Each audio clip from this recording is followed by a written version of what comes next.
Okay, guys, welcome back. Hope you liked the last episode, but it's okay. Um, so what we're talking about today. Recently, the new Snow White remake movie came out, and I first want to touch on the topic of live action remakes and how, because this is gonna preface my conversation and be a preface to what I have to say next about specifically the Snow White movie. But firstly, we're going to talk about live action remakes and why there have been so many. What would the catalyst be for the live action remakes? I would say it's like the Beauty and the Beast one. That's like the only live action that I prefer over the That's the animated no. The first one ever, the OG was the Cinderella one with what's her face in the gorgeous blue dress. You know what I'm talking about? I don't know what her name is, the actor. Do you want me to look it up? If you want, yeah. Okay. But the it was like 2016, probably before that, probably like 2014 Cinderella remake live action, that was fire. After that and Beauty and the Beast and maybe Aladdin can be included in the good ones. Live action remakes have come too far. Oh, Oh, it's Lily James. Also, you know when we were doing the AI face thing, yeah. the game, that one girl that like was mixed with Regina King, Mm-hmm. she was in the Cinderella. Oh my god. She was Cinderella's okay. mother, Worlds collide. literally. What's her face? What was her name? Haley. Hilary Swank. Oh my god. Anyways. I lied. She's not in Cinderella. Oh, okay. Haley Atwell and That's not Hillary. Hillary's Hillary. That's not Hillary. It was no Baby Hillary was never there.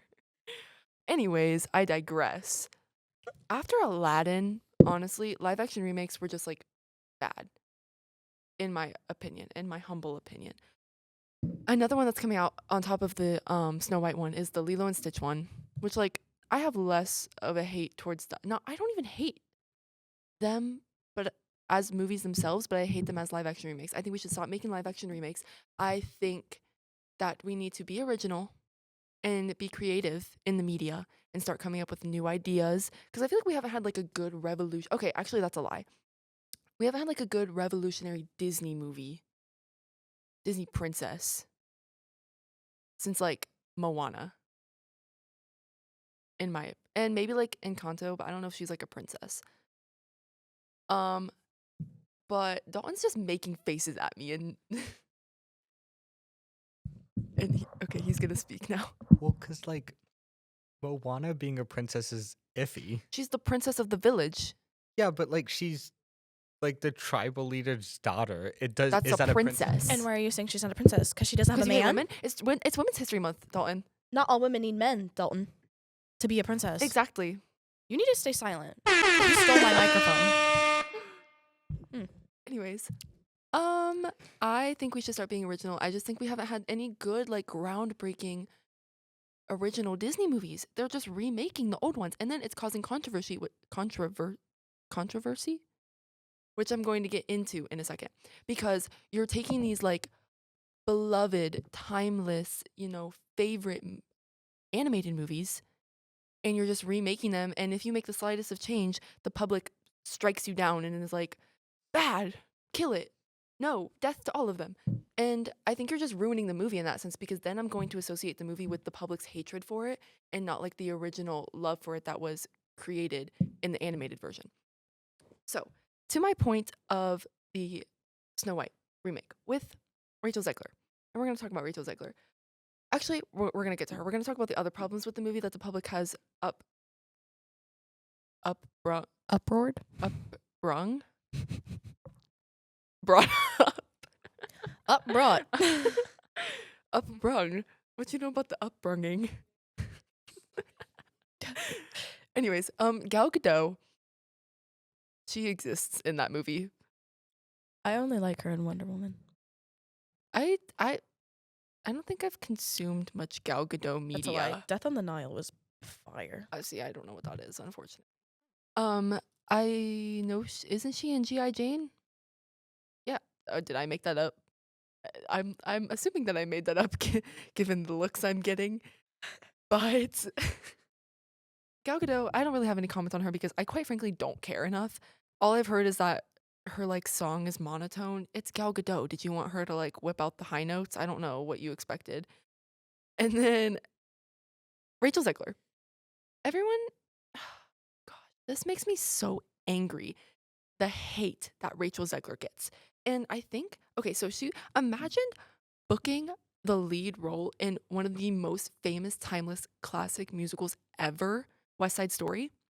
Imagine landing the lead role in that as your first like movie. Like that's your outbreak. That's insane. That's talent.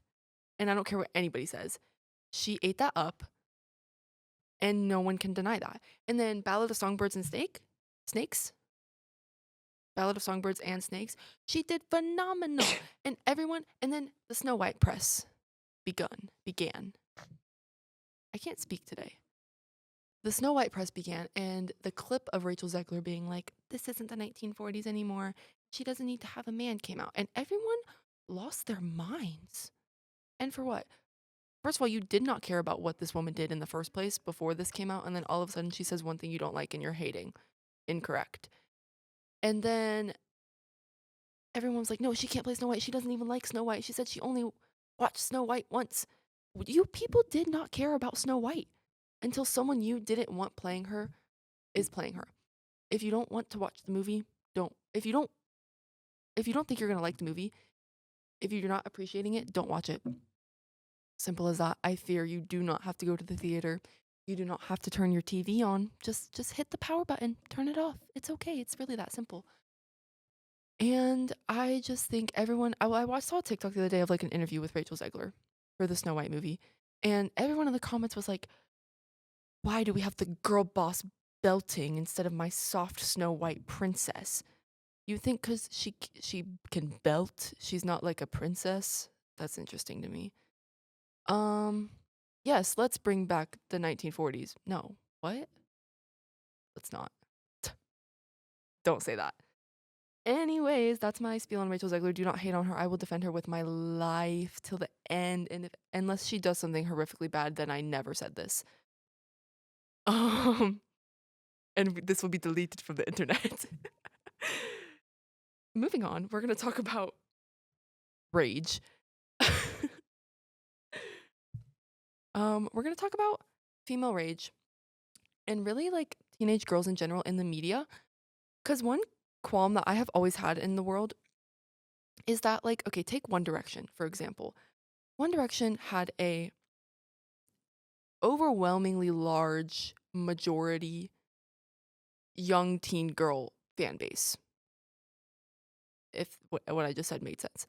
Like the majority of literally 99% of their fan base was young teen girls. And everyone just turned into this teeny bop thing and like, "Oh, the One Direction fangirls are crazy, they're insane, they're lunatics." Like, can a woman have a passion? Can a woman have a hobby? But like the guys who go and get all obsessed over their sports, okay, that's not my point. Anyways, teen girl fan bases built the music industry. The Beatles would not have been who they were if they did not have a teen girl fan base first. And then it turned into this whole cool thing that like old men could like. I don't know when that switch happened. Don't really appreciate it. Bring back teen girls listening to the Beatles. Um and now it's just set this bad precedent that teen girl fan bases are just like crazy and lunatics. Which I get like in any capacity fans of any kind of media can be extreme to the point where like when it gets to the point of like stalking and like finding their historical information, like I think that's weird and I think that shouldn't be like accepted as a norm. But when it becomes a thing of it's like, oh, you're like if a teen girl was like, "Oh, I like One Direction," and someone be like, "Oh, of course you do. You're probably like obsessed." Blah blah blah. Like what? Get a life, get a hobby, get a new hill to die on. I fear. And that brings me to the teenage female rage. And I kind of brought up this point in my last episode about how like if you wake up angry every day, like that's okay, but you need to find an outlet for it or else you're just a bad person. And I think it's important that we have spaces for people to let out their rage in like not a violent way. Like I think we should as a society and as a world be more accepting to anger as an emotion and not necessarily as a bad thing, but as like a normal thing and a healthy thing. And I think we should normalize rage rooms in public spaces. Like and I think this would reduce a lot of our crime in the world. Like, I think people would stop vandalizing and like murdering and committing crimes if they could just go to a little room and like hit something with a bat. And then you get into like the nature and nurture of like, well, is it just like their nature to be an angry person? And if they get their rage out in one way, it'll be fine and they won't commit a crime? Or are they nurtured to like choose violence? But then I guess if you're like normalizing rage rooms and you're kind of like normalizing violence in an everyday life, but I guess but that would be like in an enclosed space, violence. We shouldn't normalize violence being put onto other people. But I think if it's in an enclosed, actually, let me not promote violence. Sorry, guys. I think we should normalize rage rooms. I want to go to a rage room. I've never been to one. I think it'd be really fun to listen to some boy genius and hit things with a bat. And I don't think that's a crime. Anyways, I digress. I think we should normalize anger and not see it as such a horrific thing for someone to be angry and such a stigmatized thing. Like, especially yelling in general. Like, sometimes yelling isn't an anger thing, it's not a bad thing. It's a thing of like excitement or enthusiasm. So, that's my next take is normalize rage and anger. Okay, what to talk about next? Mark Twain. Guys, I hate me some Mark Twain. Oh my god, this man, I hate him. I really don't know what anything he stood for, but I know it wasn't anything good. So, I hate him. And this hatred for Mark Twain really stemmed from in 7th grade when I thought I was cool and I was like, okay, let me read Tom Sawyer and Huckleberry Finn just because I can. Like, not because I had to for a class. I just thought I was interesting and cooler than everyone else. So I was like, yeah, I'm going to read Tom Sawyer. And I hated it. I hated it so beyond anything else I have ever hated in this entire universe. Like, if somebody asked me, was like, what do you hate most in the world? I would say Mark Twain and Ryan McCartan. You take that back. No, I won't. I I won't. I love me some Ryan McCartan and Heathers. No. Yes. No. He's bad. He's not though. He is. Okay, well, whatever. I fear. But I hate Mark Twain more than I hate Ryan McCartan, so he's not like first on my list. Okay. But Mark Twain, Tom Sawyer was just such a horrifically bad book. If you've never read Tom Sawyer and you're thinking about reading it, do not. If there's one book I believe should be banned, it should be that book because I hate that book. Huckleberry Finn is a little better, but not by much. Tom Sawyer is just so incredibly boring beyond literal comprehension. Like there's literally an entire page about him painting a fence. What is interesting about that? What screams, yes, exciting, I want to read about that to you? Nothing.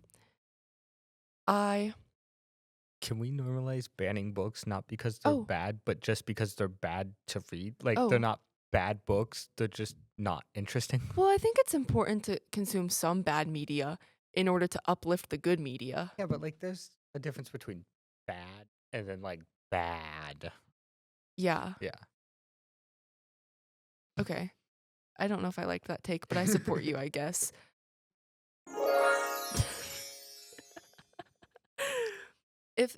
Banning books. I think I did my speech on this in speech class one time. Banning books is such a horrific thing, and I don't think we should do it. I digress. Mark Twain should be banned though. And I just don't like anything that man has ever done in his entire life. I don't know what he's done in his entire life, but I don't like a single bit of it. And that's my spiel on Mark Twain. I hate him. I hate Tom Sawyer. Never read it. And Tom Sawyer's always in, like when you take the state test and it's like you get the little blurb, the passages that you have to read, and it's like, answer 20,000 questions on this 3-paragraph excerpt from Mark Twain's Tom Sawyer. And it's always the excerpt of him painting the fence. Nobody cares about him painting the fence. When you look up Mark Twain, it says Mark Twain, American writer and humorist. Humorist? Like As- humor, like in funny? Yeah. He's not funny! He's not funny. I never laughed once. I laughed in pain reading Tom Sawyer or Huckleberry Finn. So that's wrong, and we should cancel Google now. Or whoever. Was that like the little AI blurb? No, it was like when you look up Google and it has like the person off to the right and then it has like the little thing underneath of it. That's just not correct. He's Ha- not humorous in any capacity. Hashtag cancel Google. Hashtag cancel Google. Hashtag cancel Mark Twain. But I don't think we should cancel other old time authors, just Mark Twain, because I have a personal vendetta against Mark Twain. All the other authors, though, where everyone's like trying to cancel them because they were bad people. Yeah, they lived in the 1800s. Of course they were bad people. And they're dead. How are you going to cancel them? Just don't read their books. Not like you people read books anyways. Anyways, that was my topic today. Let's do a recap. I talked about Snow White. I talked about Rachel Zegler and how people should never hate on her because she's literally just a girl trying to get a job. And then that led into women in media and then Mark Twain.